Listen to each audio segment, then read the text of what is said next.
Hey guys, this is Davin with Hagerty and our Redline Rebuild update for the Model A project. We are en route to Shandon, Ohio to Ron's machine shop that specializes in Model A to get some Babbitt poured.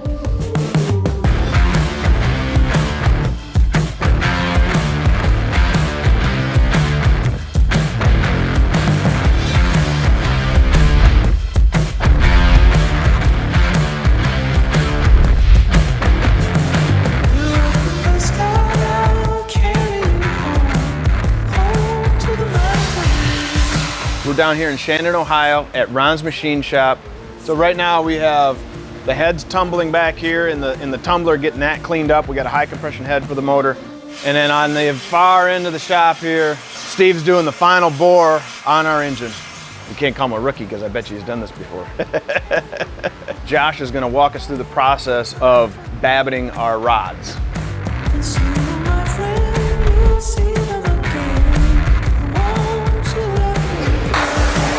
So you're preheating the mold mainly to get rid of the moisture, any moisture, and then just generally have it warm so it's not such a shock.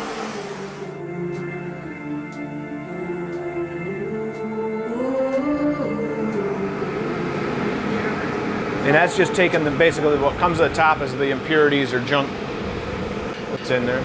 So babbitting, general process is take the stock rod, melt out the old basically lead-based material that was used by Henry Ford, get that melted out of the way, clean up the journal area with a wire wheel. That gets dipped into a tank of just tin. That basically is the primer. So now your tin sticks to your steel rod, and then the babbitting will stick to the tin.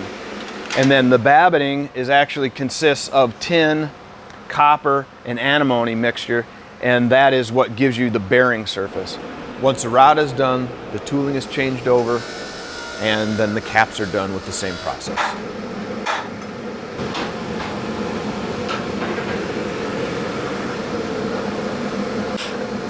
Right, so that one looks pretty good. It's just, it might have been a little too cold. But that, I mean, we cut deeper than that, so it should be all right. Yeah. How many of these have you done?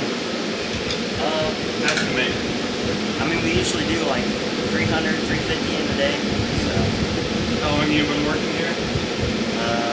About 3 years. That's a lot of rods, man. Let's see where we're at on the block. Hey, it's out. Looking good. So if you remember when we built this initially over in Hershey, we had an issue with one of the studs. Basically, we tightened it down and it pulled the threads right out of the block. And at the show field, we made some corrections with a helicoil and a T-cert. So now we have a fresh look at everything in a controlled environment. So now we're going to put our high compression head on instead of the stock head that we left Hershey with. We'll get a little bit more power out of it and a little more performance. Babbitting the mains on the block is slightly different than the rods, really just in the fact that the block sits up on the countertop and then the fixture gets clamped around it. The block does not get tinned like the rods or the main caps will. The tin does not stick to cast iron. So the block actually has a locking feature in the main saddle to hold the bearing in place.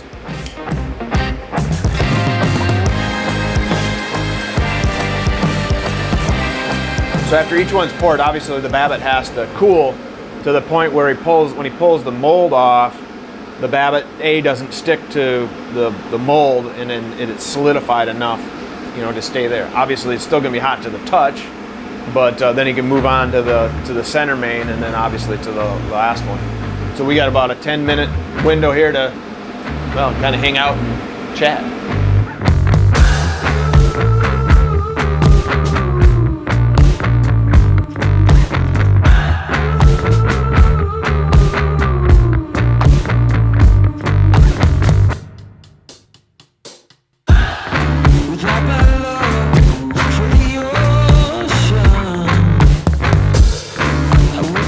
We've got everything babbitted. Now the next step is to go through and have the crankshaft ready. Now it's a standard function. Crankshaft's been ground and back to size. Now the second thing that we're having done on this though, Henry Ford never put a counterbalance to it, or at least not enough relative to the mass of the piston and the rod. So what Ron's does is they add in this mass of steel that is an extension of the counterbalance, but makes that whole assembly rotate smoother with less vibration. It's literally a piece of steel. It's tack welded at each end here, and then it has a bolt that runs into it to hold it permanently.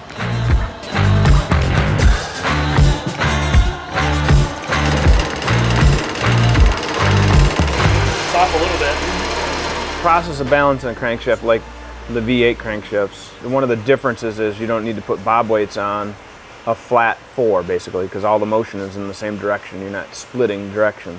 So now what he did is he made a mark where that weight needs to be taken out, and now he's taking it over to drill press.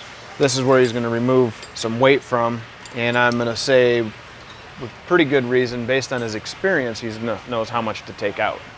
Is that pretty close to? Yeah, that's it. So we went through and we added the counterbalance to the crankshafts. Now, when you do that, what you typically do then is, this is a stock Model A pressure plate and flywheel. And it has obviously a disc and the pressure plate and the flywheel, but what you do then is you take and remove this big piece, right? Basically lighten it to go with a later model pressure plate. So here you can see where that ridge has been cut off, or that big lip has been cut off. Now, there's a couple schools of thought in this. Is A, you want the big heavy flywheel to give it that momentum for like pulling hills and such. But when you add in the counterbalance crankshaft, you really are adding that weight already, so your weight's there. So you balance it out by putting the cut down flywheel in there. So a lightened flywheel with a heavier crankshaft. So you kind of take the balance beam, and instead of being out here, you just balance everything back up. You have the same amount of inertia and such with the drivetrain, and it'll continue to pull the hills. So after you cut this lip off of the stock one, then you have to come in and drill and tap these holes back in so it'll line back up and attach. So with the block complete and loaded in the back of the van, we just have to finish up our rods. And that's clean up the Babbitt, get it all machined out so it fits nice and tight to the crankshaft. And we're gonna finish loading everything up.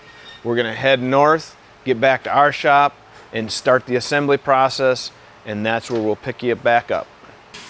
Check out this American LaFrance fire engine crankcase. It's all aluminum.